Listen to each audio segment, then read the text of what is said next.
ini, tidak ada perbedaan antara malam dan siang. Biarpun di kamar tidur Bahri hari sudah malam, kualitas cahaya dalam ruangan mahkamah tetap sama. Murni datang diantarkan seorang petugas pengadilan. Ia berhenti sebentar untuk memandang wajah suami. Banyak Murni, silakan dulu. Banyak, ada sedikit pengakuan yang dikatakan oleh majelis hakim yang mulia. Kami semua mengetahui bahwa dulunya adalah kekasih Kapten Anwar. Dan yang mencintainya bukan hanya dia seorang, ada lagi yang lain, yakni Mayor Bahri. Suami nenek saat sekarang ini juga sangat mencintainya. Kemudian Kapten Anwar dijatuhi hukuman mati, dan yang menjadi ketua pengadilan hukuman tersebut adalah Mayor Bahri, suami nenek saat sekarang ini. Saya ingin mengajukan beberapa pertanyaan. Tolong jawab dengan jujur dan tunjukkan pada majelis hakim yang mulia. Sudah berapa tahun Nyonya berumah tangga dengan saudara Bahri? Lebih dari 30 tahun. Waktu yang cukup panjang untuk menilai pribadi seseorang. Menurut Nyonya, apakah mungkin saudara Bahri menjatuhkan hukuman mati pada sahabat karibnya sendiri hanya untuk dapat mengawini Nyonya? Cobalah menjawab dengan jujur dan cobalah menyarankan. Saya tidak perlu merenungkannya. Saya kenal sifat suami saya. Dia seorang pejuang, seorang prajurit yang setia. Tidak, dia bukan pembunuh. Tolong sampaikan lebih jelas pada majelis hakim yang mulia. Suami saya tidak membunuh Anwar karena ingin menikah dengan saya. Terima kasih Nyonya. Untuk sekarang, sekian dulu yang mulia. Saudara penuntut umum, giliran saudara. Nyonya Murni, apakah Nyonya seseorang yang dapat dipercaya? Ataukah Nyonya berkata begitu hanya sekedar mimpi memamerkan kesetiaan pada suaminya sebetulnya sama sekali tidak Nyonya pikir?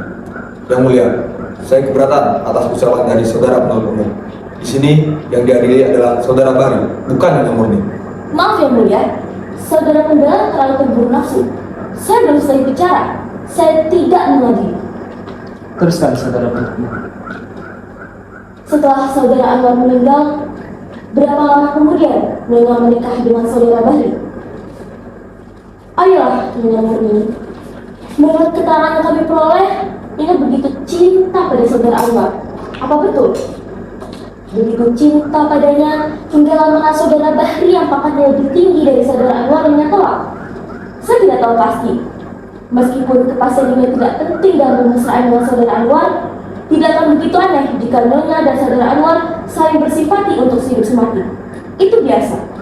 Namun begitu biasanya anak-anak muda yang sedang bercinta. Lalu dia meninggal. Berapa lama kemudian Nyonya menikah dengan saudara Bahri? 2 bulan. Keras sedikit.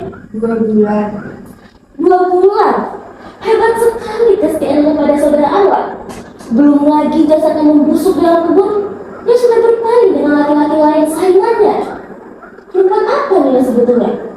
Perempuan pengobrol cinta yang pindah dengan mudah dari laki satu ke laki yang lain. Penjual manis, pendusta, atau pembunuh? Saya keberatan atas pertanyaan-pertanyaan penuntut umum. Yang saya kemukakan bukan simpulan. Jika boleh saya bertanya kepada saudara pembela terhormat, simpulan apa yang akan ia ambil dari kenyataan-kenyataan ini? Cara saudara mengajukan pertanyaan memojokkan Nyonya Murni. Saya tidak memojokkan siapa-siapa. Itu adalah prasangka saudara di sini. Saudara-saudara, berbicara melalui yakin. Maaf yang mulia. Teruskan saudara penuntut umum. Untuk sementara, sekian dulu yang mulia. Saudara pembela, silakan. Nyonya Murni, katanya Nyonya kawin 2 bulan setelah kekasih Nyonya meninggal. Emangnya masyarakat umum mungkin akan bertanya-tanya, bagaimana mungkin seorang gadis yang begitu mencintai kekasihnya menikah dengan lelaki lain dalam waktu yang cukup singkat? Masyarakat cenderung untuk menghukum, tapi Nyonya berhak membela diri. Yang tentu punya alasan. Apa bisa Nyonya jelaskan? Setelah Anwar meninggal, saya hancur. Dunia ini serasa kiamat. Saya hampir sesat. Saya memutuskan untuk bunuh diri. Tapi Tuhan melindungi saya. Bermalam-malam saya melawan keinginan saya itu. Saya berhasil mengambil keputusan bahwa saya harus terus hidup dan bisa melupakan. Tapi saya perempuan, sendiri memerlukan perlindungan.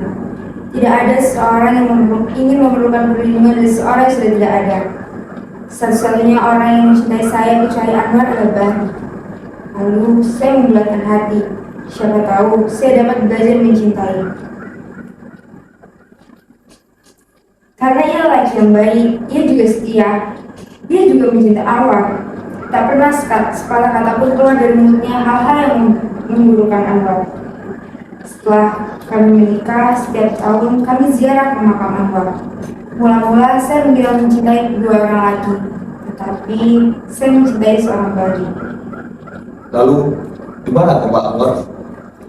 Kami mencintai Anwar sebagai kenangan. Terima kasih. Saudara penuntut umum, giliran saudara. Iya, yang mulia. Nyonya Murni, apakah saudara Bahri membahagiakannya? Ia berusaha membahagiakan saya, dan saya memang bahagia. Nyonya dusta. Bagaimana tidak? Baru tadi pagi Nyonya menuntut kepada suami Nyonya. Nyonya menuntut hal-hal yang dapat dijadikan kenangan. Karena suami Nyonya tidak memberikan waktu yang menjadi hak Nyonya. Karena suami Nyonya ada seseorang yang tidak kenal cinta sejati yang mengulangi Nyonya hanya karena nafsu semua. Ojan mendengar sesuatu yang tidak ditentukan oleh telinga. Itu tidak menjadi soal. Di sini tidak ada rahasia. Bukan karena percakapan itu percakapan rahasia, tapi karena Tuhan tidak pernah mengerti bahasa yang kami pergunakan. Bahasa yang digunakan oleh suami istri adalah bahasa khusus yang tidak ada di pasar ataupun di koran. Tapi setiap kata digunakan dibebani oleh rasa, kasih sayang, cinta, suka, duka mereka. Kalau begitu, tidak masuk akal sekali usaha manusia mendirikan pengadilan untuk menetapkan suatu perceraian. Perceraian terjadi jika bahasa itu sudah mati dan digantikan oleh bahasa pasar atau bahasa koran yang menjadi milik orang banyak. Baik, saya tidak akan memasuki persoalan itu lebih jauh. Yang mulia, yang ingin saya buktikan bahwa ialah saudara Bahri adalah seseorang yang dikendalikan oleh hawa nafsunya. Nyonya Murni, waktu saudara Bahri melamar Nyonya dan Nyonya menolak lamarannya, apa kata-kata yang diucapkan oleh saudara Bahri? Saya mengerti kecelaannya. Apa yang diucapkan tidak penting. Penting atau tidak penting adalah urusan majelis hakim. Apa katanya? Saya sudah lupa. Ayolah Nyonya Murni, dia tidak lupa.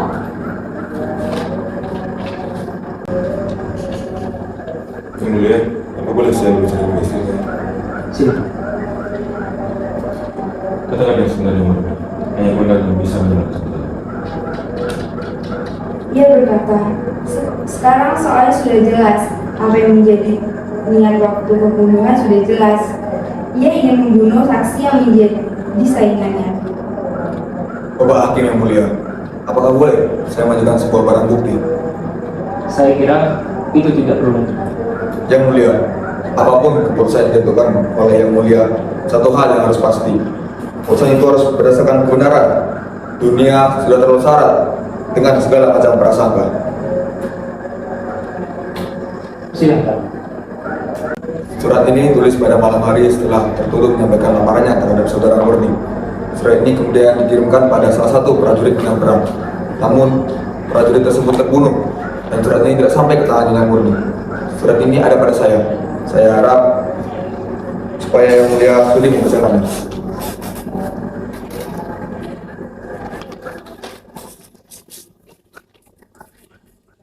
Adinda Murni yang tercinta, biarpun cinta Kakanda telah Adinda tolak, semoga Adinda masih bersedia membaca surat ini dengan Adinda Murni yang tercinta. Biarpun cinta Kakanda telah Adinda tolak, semoga Adinda masih bersedia membaca surat ini dan mempertimbangkan permohonan Kakanda. Kakanda meminta maaf atas ucapan yang Kakanda lontarkan di hadapan Adinda. Kakanda begitu kecewa dan sedih, hingga Kakanda kehilangan kendali atas diri Kakanda. Lalu Kakanda berkata, kalau begitu tidak ada jalan lain. Salah satu di antara kami, saya atau Anwar harus mati. Kakanda menyesal sedalam-dalamnya atas ucapan itu. Kakanda malu. Kakanda kini ingin bicara dari lubuk hati Kakanda. Adinda bebas menentukan pilihan. Jika Adinda memutuskan untuk memilih Anwar, maka Kakanda akan mengucapkan syukur dan berdoa kepada Tuhan supaya kalian bahagia. Anwar adalah sahabat Kakanda. Kalau dia bahagia, maka Kakanda juga bahagia. Salam Kakanda, Saiful Bahri. Terima kasih Yang Mulia. Saya tidak akan mengajukan pertanyaan lagi. Saudara penuntut umum masih ingin mengajukan pertanyaan kepada saksi? Tidak, Yang Mulia. Apa ada yang ingin saudara sampaikan di majelis hakim ini? Ada sedikit, Yang Mulia. Sebuah perbuatan didasarkan oleh niat pelakunya. Berdasarkan penyelidikan, sudah cukup jelas niat apa yang tersembunyi dari hukuman yang dijatuhkan oleh tertuduh. Meskipun saudara Bahri mengatakan semuanya ia lakukan demi Tuhan, demi bangsa dan negara, tapi niatnya sebenarnya adalah untuk menyingkirkan saingannya. Dengan demikian, dia tidak bisa dikatakan sebagai seseorang yang melakukan tugasnya, tapi dia harus menyatakan sebagai seorang pembunuh. Terima kasih. Saudara pembela, saudara saya persilahkan untuk memberikan pembelaan terakhir di majelis hakim ini. Majelis Hakim yang mulia, kini sampailah saya pada akhir tugas saya, yaitu membantu dengan sekuat tenaga, menegakkan kebenaran, dan memberikan hak kepada yang berhak. Perbuatan seorang nilai menurut niat pelakunya, tapi siapa yang dapat mengetahui niat tersebut. Dan jika tahu dapat kita ketahui, maka kita akan menilainya menurut keterbatasan pribadi kita sendiri. Oleh karena itu Majelis Hakim yang mulia, satu-satunya yang dapat mengakui adalah pelaku itu sendiri. Tetapi itu hanya akan terjadi jika hati sanubari orang tersebut masih berfungsi sebagaimana mestinya, masih bisa membedakan mana yang benar dan mana yang salah. Yang terbukti dalam mahkamah ini tidak apa-apa, kecuali bahwa saudara Saiful Bahri yang sekarang ini dihadapkan sebagai tertuduh adalah seseorang yang jujur, rendah hati, percaya pada Tuhan, dan seseorang yang memiliki tanggung jawab sepenuhnya atas semua perbuatannya. Oleh karena itu, pada tempatnya jika keputusan pengadilan ini dikembalikan pada keputusan Bahri sendiri, saya yakin Majelis Hakim yang mulia akan mempertimbangkan ini. Terima kasih. Majelis hakim akan mengundurkan diri untuk bermusyawarah dan menentukan keputusan. Dengan ini sidang saya undur untuk beberapa saat.